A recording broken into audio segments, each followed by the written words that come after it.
Y ahora nos llegó a las personas físicas, ¿no? ¿Y quiénes pagan siendo personas físicas? Todos. ¿Por qué ingresos?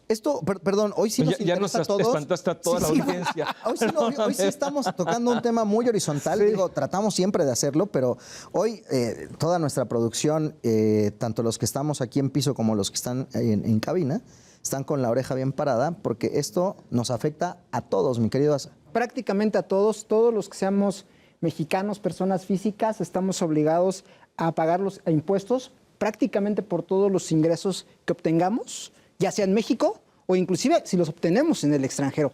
Hay excepciones. Ahí es donde, justo en principio, todos debemos y tenemos la obligación de pagar impuestos. Todos debemos de contribuir con el gasto público para tener servicios, educación, que son muy cuestionables. Hoy en día podemos decirlo, pero es nuestra obligación. Pero comenzamos a ver que en primera instancia somos todos. Pero van a decir, oye, ¿y los niños? No, los niños no. Y acabas de hacer una acotación. Todos aquellos que tengan actividades que den lugar a obtener ingresos. Porque el impuesto sobre la renta, que es del tema del que vamos a hablar, se refiere a aquellas personas físicas que tengan ingresos por la actividad que realizan. Así es, Salvador. Y la gran diferencia con las personas morales, solamente para ponerlos en dos contextos, la persona moral todo lo metes a la misma canasta. Ingresos, gastos, todo va a la misma canasta. En el caso de personas físicas, dependiendo qué tipo de ingresos obtengan las personas físicas, es la forma en que van a pagar los impuestos.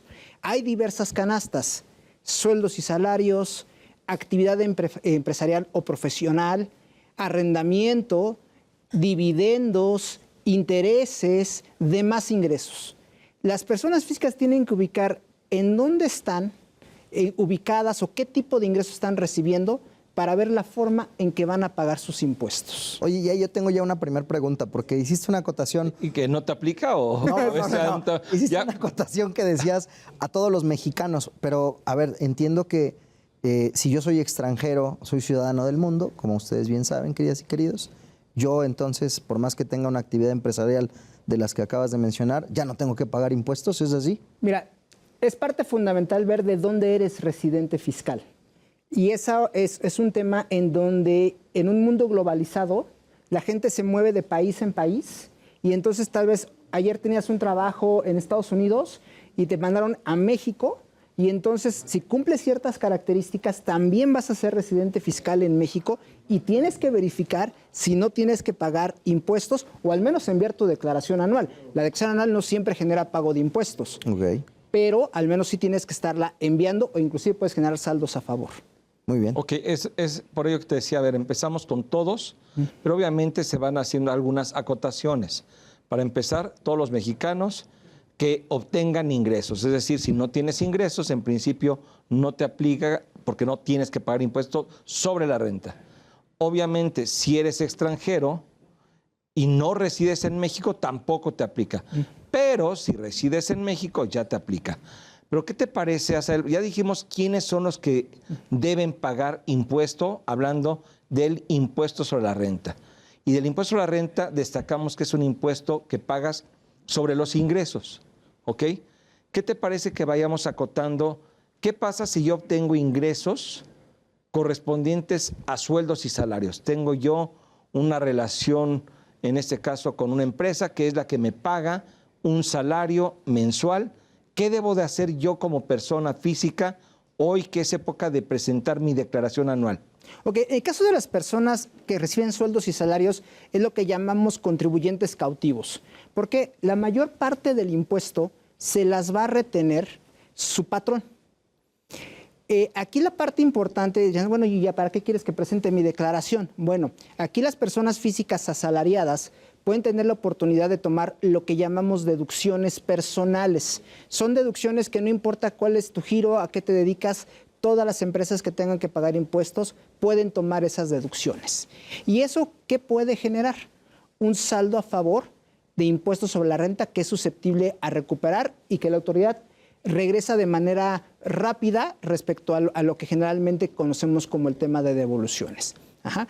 Aquí, ¿qué es fundamental para estas personas que quieran presentar su declaración siendo asalariadas? Pues bueno, tener todos los comprobantes fiscales tanto de sus ingresos, pero también de estas deducciones personales. Eso es fundamental para que puedan presentar su declaración. Y también saber que, por ejemplo, consejeros de las empresas, ellos tienen que tributar bajo este régimen. Entonces, para que también, aunque sean consejeros independientes, ellos tributan bajo esta figura y entonces tienen que seguir las mismas reglas que establece para un asalariado. Sí. Déjame hacer una pausa, porque es bien importante que entendamos esto. En principio, si yo soy una persona que percibe sueldos y salarios, quien paga el impuesto soy yo, pero a través de una retención, es decir, el impuesto lo retiene la empresa que me paga mi sueldo, y esa empresa mensual o semanal o quincenalmente, cuando me paga el sueldo, me quita el impuesto y esta parte se le entrega al SAT y la parte ya descontada del sueldo me la entrega a mí. ¿Es correcto? Así es. Y eso es mes a mes. Así es. Hasta que llega el cierre del ejercicio, sí. ¿Y yo cuánto tenía? Bueno, déjame pensar. ¿Y cuánto me quitaron? 100 pesos, si tú tienes 100 pesos. Eso ahí. Y te quitan en este caso el impuesto que equivale a un 30%, déjame poner, a un 20%, porque es una tabla, Sael. Es una... Un 20% de tu sueldo te van a quitar 20 pesos. Si 100 pesos ganas y 20 pesos te quitan, te pagan 80 pesos. 20 pesos se los van a entregar al SAT cuando te pagan tu nómina. Ok. Todavía les sea el tema de impuestos. Y obviamente eso lo haces mes a mes la empresa. Tú te olvidas de esa situación como empleado, como persona que percibe sueldos. Pero al cierre del ejercicio, tú puedes presentar tu declaración, aunque hay quienes sí tienen obligaciones a él. De hecho, la obligación es general. Hay más bien excepción para no presentarla. Ok. Si un asalariado gana hasta 400,000 pesos al año y de esos 400,000, 100,000 también corresponden a intereses, esta mezcla de intereses versus salario, no está obligado a presentar su declaración anual. Ahí el patrón lo que hace es un ajuste, lo presenta a inicios del año para pagar el impuesto correspondiente. ¿Cómo representarían intereses en este caso? Esos 100,000 de interés, ¿cómo estarían conformados? Mira, en la parte de los intereses de personas físicas no tenemos que ver el número duro. Tú puedes invertir, una persona física puede invertir 100,000 pesos en un instrumento. Ajá. Y esos 100,000 pesos le van a dar un rendimiento de 10,000 pesos. Okay. Su interés nominal, como lo llamamos, son 10,000 pesos. Pero hay un componente que se llama interés real. ¿Qué quiere decir el interés real? Descuéntale la inflación a ese interés. O sea, realmente ese interés, ¿cuánto te generó de ganancia? Y probablemente ese interés real no sean los 10,000. Seguramente no lo van a hacer. Van a ser 6,000 pesos. Esos 6,000 pesos son los que tienen efectos fiscales y que cuantifican en esta Complicaste la ecuación, mi querido Octavio. También, sí, fue una pregunta muy técnica. Lo llevé el tema de los intereses a un Vamos a manejarlo de una manera... A una cancha muy técnica, pero a ver, se entiende.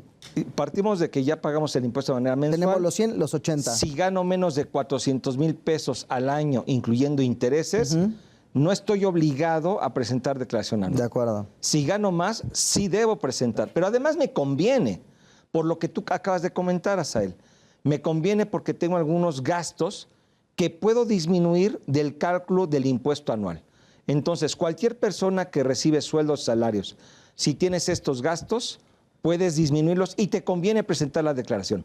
Rápidamente, en 4, 3, 2, 1, como dice Octavio, ¿cuáles son los gastos que puedes disminuir? Los principales son intereses por créditos hipotecarios. Si compraste una casa y solicitaste un financiamiento a un banco o a una SOFOM o al propio Infonavit para comprar este inmueble, los intereses que te cobran estas instituciones ajustados con la inflación es lo que vas a poder deducir. Perfecto. Intereses de créditos. ¿Qué otro? Gastos médicos y hospitalarios y médicos, es decir, si fuiste al doctor y pediste tu comprobante y cumpliste todos los demás requisitos, puedes deducir eso, o inclusive si tuviste una operación o intervención quirúrgica, puedes tomar esa deducción. El seguro de gastos médicos mayores también va muy de la mano, y donativos que hayas hecho a alguna asociación que esté autorizada para ello, también puedes tomar la deducción. Por ejemplo, si yo doné a la Cruz Roja o alguna asociación que está registrada ante el Servicio de Administración Tributaria, ese donativo es deducible. Le tienen que expedir. Educaciones, sí, ven que educacional. CFDI.